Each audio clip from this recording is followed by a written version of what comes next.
Welcome to a brand new series on a brand new channel on YouTube. This is all about Football Manager 2016. The beta came out a few days ago. I've been really enjoying it.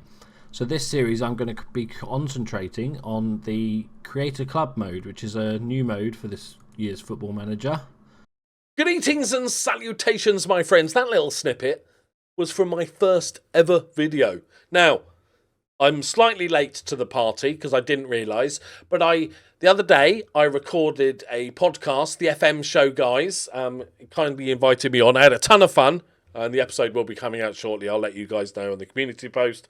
But while I was there, a certain gentleman you might have heard of, #1 tactical guy in the world for FM, told me to tell you that. He reminded me that he'd noticed that my first ever YouTube video was scarily 10 years ago. And that clip of that guy that sounded suicidal was my first ever video. So I wanted to just sort of ramble a minute. I haven't really planned out this video too much, but I wanted to just talk to you about my life on YouTube and everything that's gone on, how it started, and just all the weird and wonderful stuff that's happened.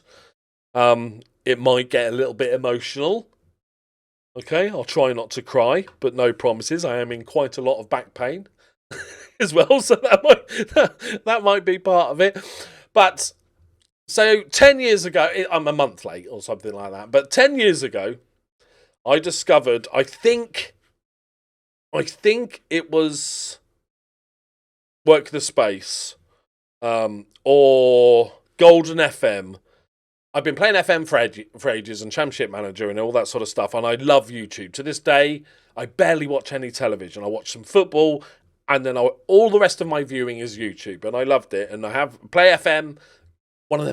Genuinely one of the best things about FM is being able to play it whilst you watch TV or stuff. It's not one of those you have to focus every second.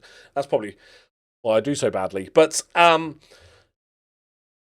then one day I just got suggested a Football Manager video, and I was like, hang on, you can make YouTube videos about Football Manager and other people will actually watch you play a big sort of boring spreadsheet game. I was genuinely quite surprised by that nature, and I watched a few and I was like, okay, I enjoy this. I wonder if I can make a video. At the time I was living with my girlfriend and I was kind of the house husband looking after all the animals and stuff, and I had time on my hands, and I was like, why not just give it a go? I was like, I ummed and ahed for a bit, and I was like, just give it a go. Why not? What's the worst that could happen? I make some crap videos that nobody watches, and then, I can go, oh, I tried that. So, plus the problem that I have no skills, don't say anything. I had no skills, no knowledge, no technical expertise in anything to do with making a YouTube video, right? Leave it. And so I was like, okay, well, I need a webcam, I need a microphone. Okay, how do I record videos? A million YouTube tutorials later, and I got the basics set up, and I thought, why not just give it a go? Why not?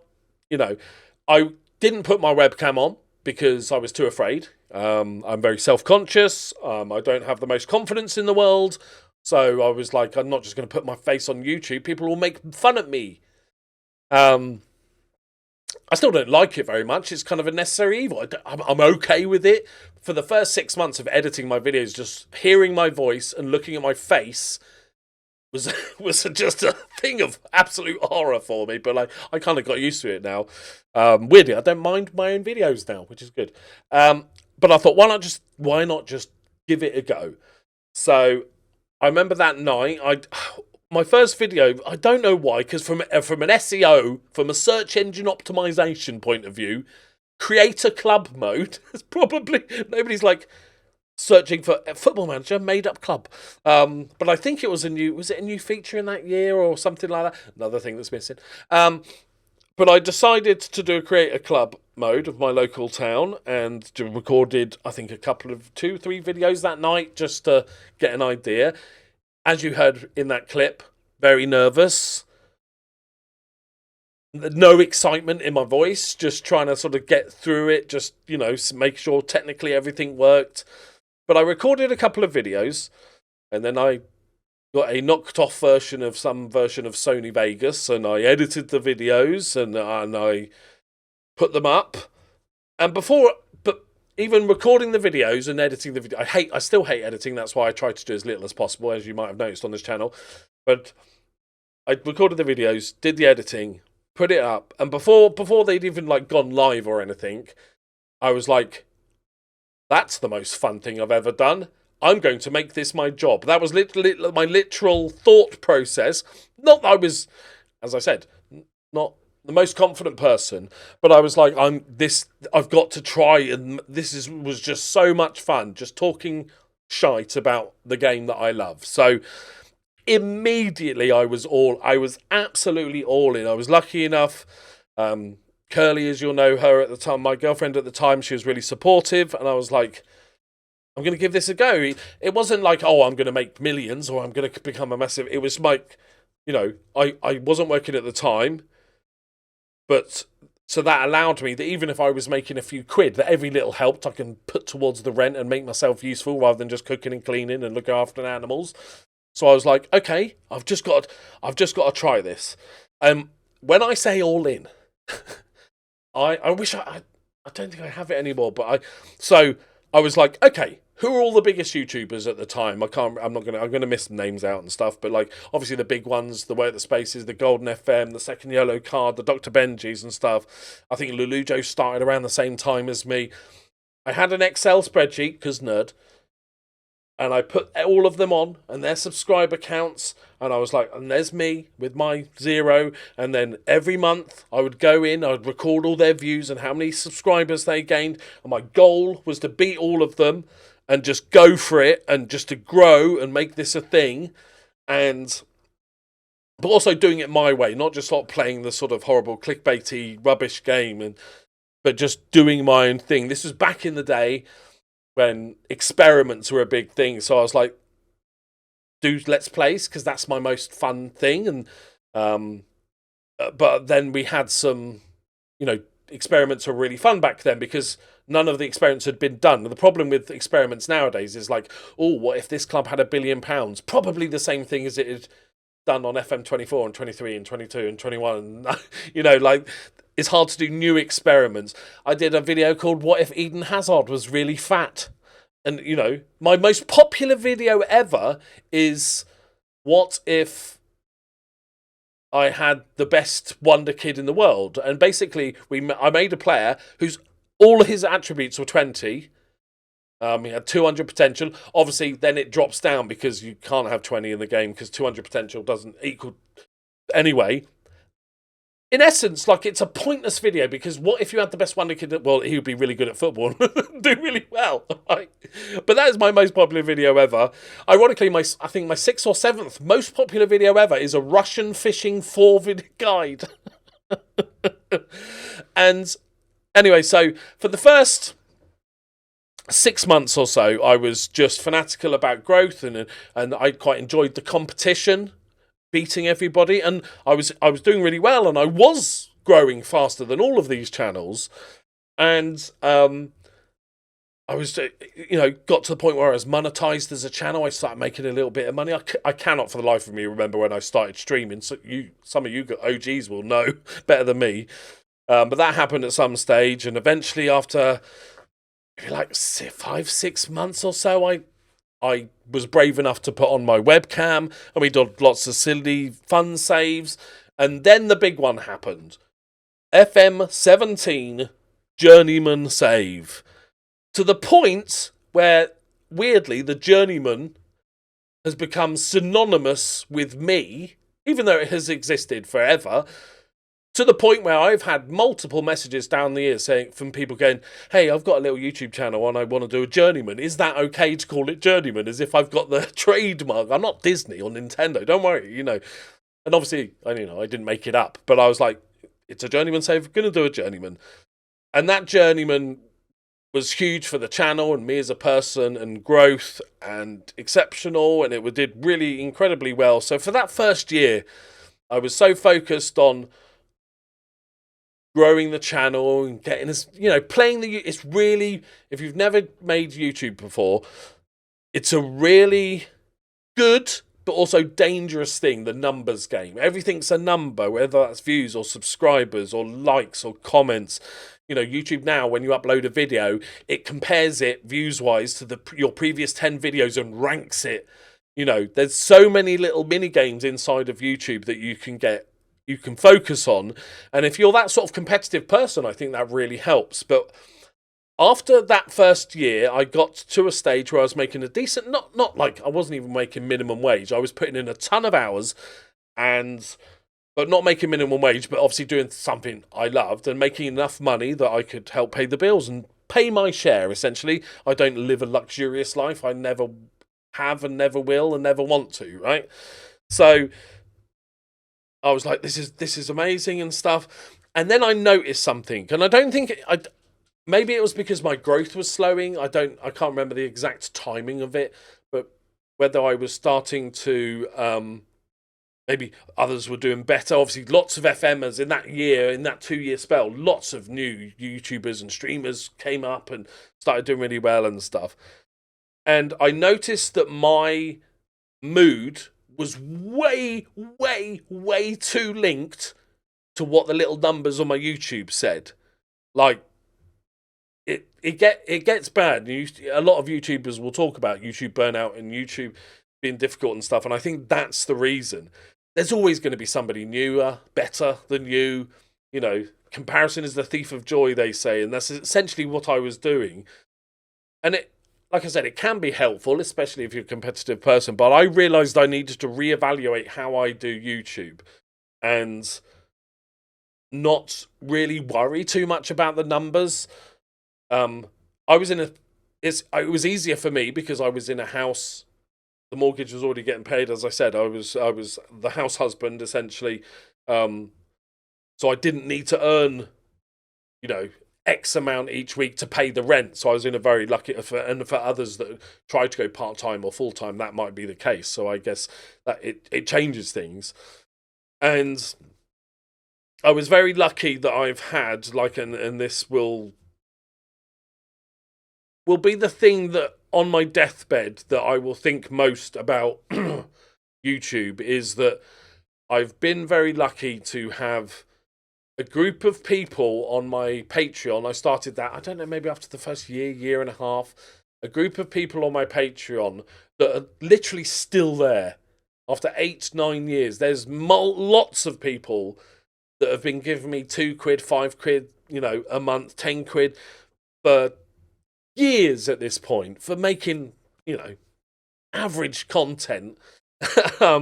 Just because they enjoy my stuff. And I after that year of that competition and numbers and crunching and stuff, I refocused my energy purely on what do I want my YouTube channel to look like? And it was basically, I want it to feel like people are sitting next to me. We're all sitting on the couch playing Football Manager, and I'm just hanging with my mates, watching or playing video games. That's why, although I hate editing, and admittedly I do, I purposely don't try and heavily edit my videos. I know I can be annoying sometimes if I am umming and ahhing or saying stuff. I try my best not to, but it's obviously subconscious.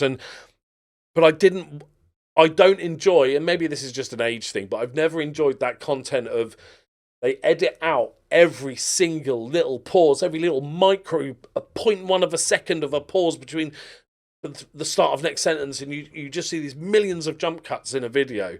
And I personally never enjoyed that. I think one of the big things for YouTube is make content that you'd enjoy, right? So that was the case. And refocusing on just enjoying it, and it became less about the views also because, like I said, I was lucky enough to have this group of really incredibly generous people to this day that helped support me on Patreon, to the point where the Patreon was more money than, you know, anything I was earning on ad revenue and stuff like that. And that just sort of carried on. And then I haven't, if you look at my, you know, you go on one of those websites that you can check and stuff, you'll see that I haven't really subscriber-wise grown much in the last few years and everything like that. And it would be lovely to get 100k one day, just to have the plaque as a thing, you know, a life achievement. but it's not really about those numbers. In an ironic way, the subscriber number doesn't actually mean anything at all. There's no point in having a bazillion subscribers if nobody watches your videos, right? And having this Patreon that supported me and just enjoyed the sort of silly content that I made meant that I could essentially ignore the numbers. The number didn't have to go up. It didn't have to be a 1 out of 10 video every time I uploaded. And then I was sort of saving at this point. I was trying to save every penny I could because at the time with my girlfriend, we were in a weird position because we were living in a house that she bought with her ex-husband who still lived there. So we were sort of 3 housemates essentially. But our goal was to sort of save up and move out. And so I was basically every extra penny that I could, I'd squirrel away. And then, sadly, the relationship that I had with Curly sort of started to break down. It was I'm sure that a lot of people will nod along to this. Have you ever been in a relationship where you're just kind of floating along and you realise that you probably were more like housemates for a big chunk of the you stop being boyfriend and girlfriend, or boyfriend and boyfriend, girlfriend or whatever. You become this sort of, oh, we just happen to live. This is easier. We still get on, but we haven't had a relationship for years, and this went on for quite a long time. Was like, actually, we're not really in a relationship. And it wasn't until Curly surprised me with a 3 a.m. conversation about the fact she was flying off to America to meet a Twitch streamer she'd spoken to. That's a story for a different day. I talked about it on stream. It was very funny at the time.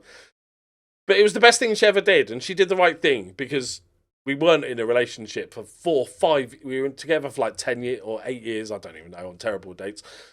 But I know over half of that we weren't even we hadn't had sex for years. We were just housemates.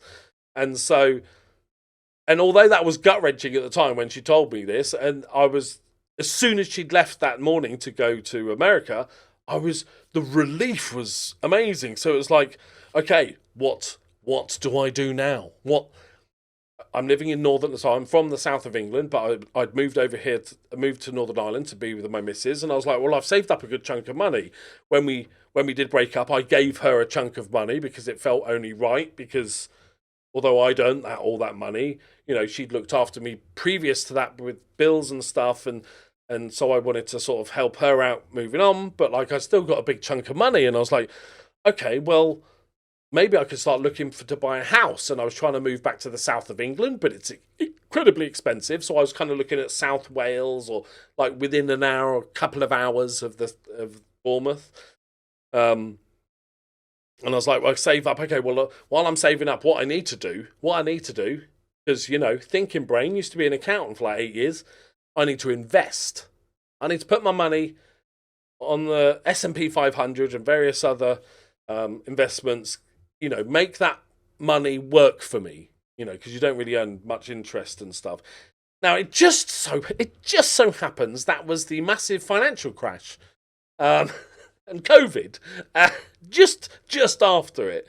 So I think I'd managed to save up something along the lines of like 50 grand, because, I don't spend much money. I don't need many things. And very lucky, incredibly lucky, but I did put in a ton of hours for it as well. And I was like, okay, well, I've got the deposit here for a house. But I'm not going to rush into it. I can just rent a house in Northern Ireland whilst I'm looking. So I'll invest the money. And then one day, I got a little... And regarding the girlfriend thing, so obviously we broke up, and we've been broken up about a year or so. And I had... I know, when I mean zero, I mean absolutely zero interest in being with somebody. I was like... Not because I'd been burned, because that relationship, although it ended weird, it just sort of fizzled out years ago. But it was more to do with I'm quite happy on my own. If I've got my animals around me, I'm perfectly happy to be on my own. I'm not the most sociable person at the best of times, so I was like, okay, find a house, have all my dogs, do some streaming and YouTube, and that'll be glorious. And then one day out of the blue, I'll get a message from a lady. Yeah, it happens even to me. See, if you're wondering there, going, when will it ever happen? There is a chance. Although you might have to start a YouTube channel and then, make videos for 7 years and then do it. But and what happened is that I was on my Discord with all my mates, which is another one of the best things that's ever happened to me, is having a Discord with regular voice chatters, and we just hang out there all the time. It's great. And I've got some really all my best friends are those people in Discord. It is just the best thing. And you're welcome to join, by the way. And I think one night we were messing about, and a few of us, I think, and I included, made a dating profile on the website, and then we're like, oh, make a Tinder profile, just for zero interest. In fact, so zero interest that my upload, my main picture was a picture of me in the bath, in full makeup, with a granny wig, holding a glass of champagne, because it was just a bit of fun. And but then I get this message on Twitter one day, and it's this lady, and she was like, "Oh, hey, are you the football?" I can't remember exactly what it is. I have the screenshots because obviously it's quite an important moment for me. Spoiler alert: I married her. I got this message saying, you were the FM guy, and then we started chatting on there. And what happened is that her previous boyfriend was a big fan of mine. And, he used to watch a laptop in the bed or whatever. And she used to, she's like, oh, look at that guy. Look at that guy. I know. She should have her eyes tested. And then she randomly, because I think her sister was like, you should go out and date and stuff. So she went on a dating website, saw my photo and was like, hey, is that FM guy that my boyfriend used to watch? And then found me on Twitter, messaged me. We had the greatest ever conversations, immediately fell for her, absolutely hook, line and sinker. I'm like, this is amazing. We got on like a house on fire, fell in love very quick. We met up.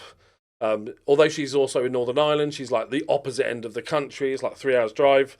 I know for you Americans, 3 hours is like, oh, next door then. But it was just the best thing that's ever happened to me. And then we were like, okay, well, I'm not going to move now because, this amazing woman. And then and I met a family and they're all amazing. And I was like, wow, this is all so cool. We got engaged one night. I can't remember what it was exactly. It might have been just after sex. But I know, even me. But we were just joking about or something, and I went to the toilet and I came back and I'd found a rubber ring. It was like a seal of something or something. And I just got down on one knee there and then and said, for about 2 minutes, she refused to believe it was true. And I was joking. And then I asked her to marry me. So we got engaged. Then we're like, hey, let's buy a house. I've got this money. It's invested. Then the entire market crashed. And the thing with investments is you want to go long term, right? The whole point is you put the money there. It's long term. Even when it dips and has a bad run, it recovers. So, you just leave it in there for a long time. So I had this like 55 grand. The market absolutely died. I can't remember exactly what date it was. There was the big market crash. And then as we were looking for houses, we weren't rushing into it. We wanted to make sure we found the right house with room for the animals. I'm a crazy dog person. She's a crazy cat lady. We both wanted to rescue animals and have lots of pets. So it was just absolute meeting my soulmate. Absolute brilliant. And then we found a house. This house with not this cabin, but this house. And it had a big garden. It was, it was a doer-upper. I think it's about 40 years old. And it's been well kept, but everything is original. Like at the moment, we need to raise £2,000 to replace the 40-year-old boiler that's happening, the window. Lots of stuff needs to be doing in it, but the main thing was it's a decent house and it's in the middle of nowhere, but still has good internet. Obviously, that's key. But most importantly, a big garden. Problem was, the timing of it meant that I was literally, that 55 grand had gone to 25 grand because of this giant market crash that happened. Now, normally I was gutted that it happened, but I was like, okay, well, I'm going to leave it for the next few years. So, and if I had left it, it would have been worth about 60 grand now or whatever. But it's the perfect house. We're not going to find many like that. So I was like, okay, well, this just is what it is. Well, I'll take the hit. There's no problem. We found a perfect house, borrowed some money off my amazing nephew who helped us out a little bit because we couldn't quite afford the stuff. And we bought this house and we moved in and it's been amazing. And then the next sort of step since then has been rescuing animals. And, she was already doing that for some local charities and we were like, we wanted to be able to do more. And that's why in recent times you've seen my logo change because there will be animal videos coming in the new year. I'm going to combine the channel a little bit, and lots of you know that I do lots of this rescue work and you've helped me out with fundraisers in the past. We've got another fundraiser now if you want to check it out. We're raising money to basically build an outbuilding so we can have more room for the animals because at the moment we only have one little spare box room that's separate from everybody that like for kittens and stuff and rescues. So we're trying to raise money for that at the moment, and it's lots going on, and it's just been an amazing time. And honestly, I can say in all sincerity is that starting a YouTube, finding a community of people, like-minded people, was an absolute life-changing decision. I'd had odd jobs all through my life. I was an accountant for a few years living in Jersey in the Channel Islands. Everybody's an accountant there. But I never wanted to be an accountant. I hated it. It was good money, but I hated it. And I'd never had that vocation, that thing, that drive until I found the YouTube. And then the YouTube, I sound like a granddad. And I never had that thing until I discovered that. And it's been just like the best. Like I said, I've got a Discord and there's like 20 guys on there that are regulars in the voice chat every night. If you join my Discord, you'll see them. There's a group of them. If you're feeling shy, don't worry. Just jump in and say hello. Like, they are the nicest human beings you are ever likely to meet. I've met lots of them. We did a fan meetup. It was mad, and it was, I met so many of these guys that I chatted to for a long time, and we met up in Amsterdam on a campsite, and it was amazing. And like I said, so a lot of these guys are my best friends, and they've been a huge part of me when things were rough. I think we've all had rough times where our little Discord has, although there's a few thousand people in my Discord and there's lots of categories to text chat, this small group of guys in the voice chat has just like been an absolute lifesaver, godsend, just one of the best things that's ever happened to me.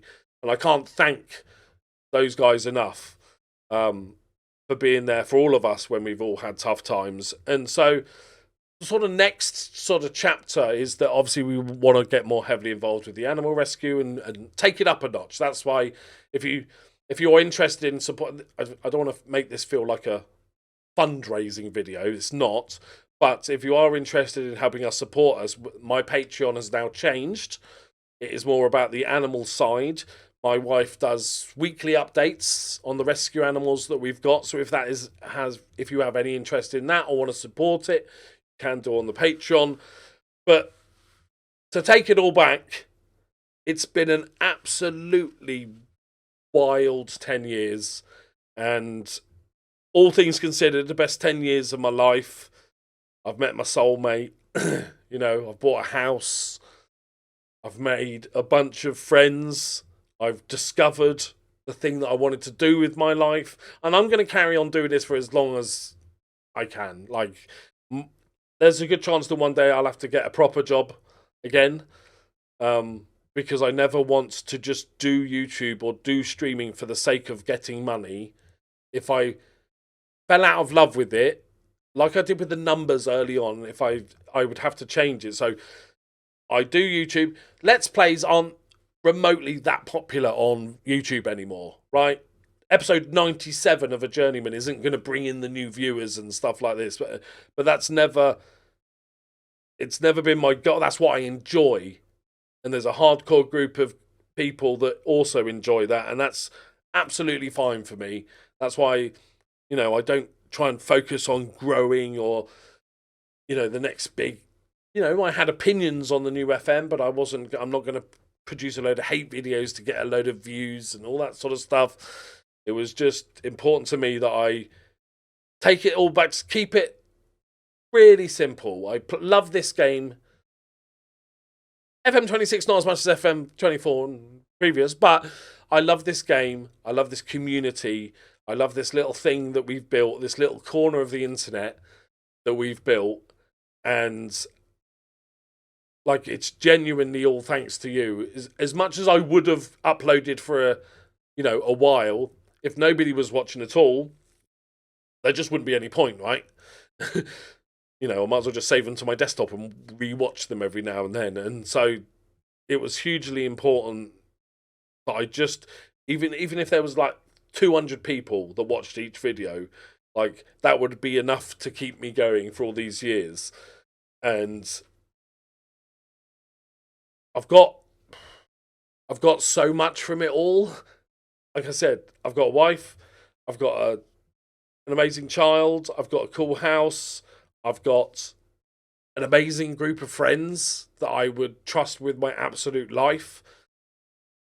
And it's like literally all thanks to you guys. And I'm not just talking about people on Patreon and stuff. And I'm just, anybody that watches my videos or likes them or just joins in the conversation, or, when I decided to create my Patreon, I was like, did my research, checked Patreon, how does it all work? Okay, so you offer like a free tier or a low tier, and then for the higher tiers, they get exclusive content or early content.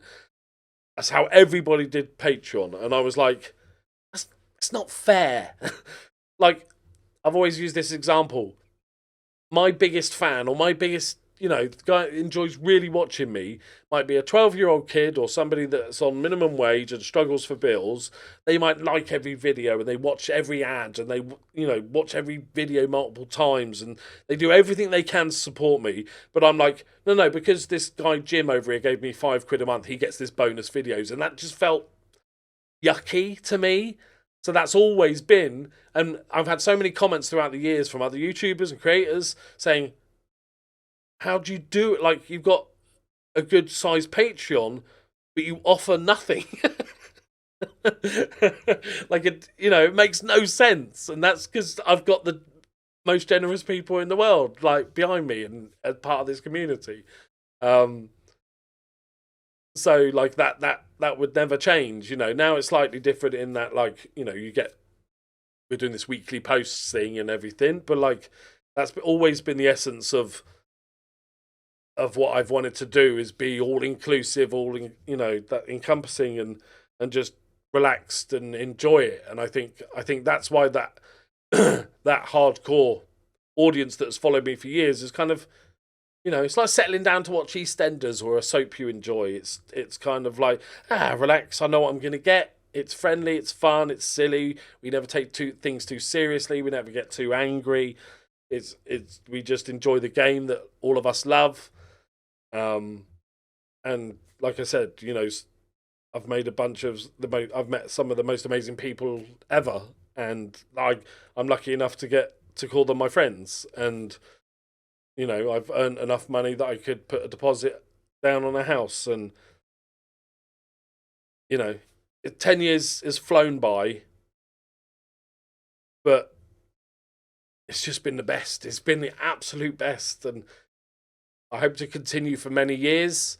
I will be getting back to streaming soon, because like, I'm missing that instant interaction stuff. I have a weird sort of anxiety if I haven't streamed for a while. I just need to like stream a few times in a row and just get back into it and stuff. But I also wanted to wait until FM was a bit less buggy before I could stream it and be comfortable with it a bit more.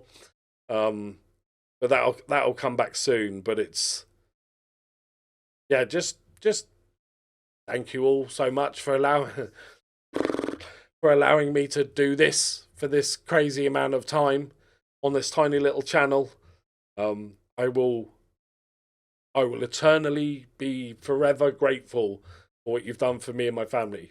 So, yeah, I'm going to stop now. Just thank you very much. I know this has been an absolute rant of a video, but that's what you get around here. That's why it's the Ramble Cabin. Just thank you so much, and here's to another 10 years, right? Like, just thank you. I'll see you next time. Bye-bye.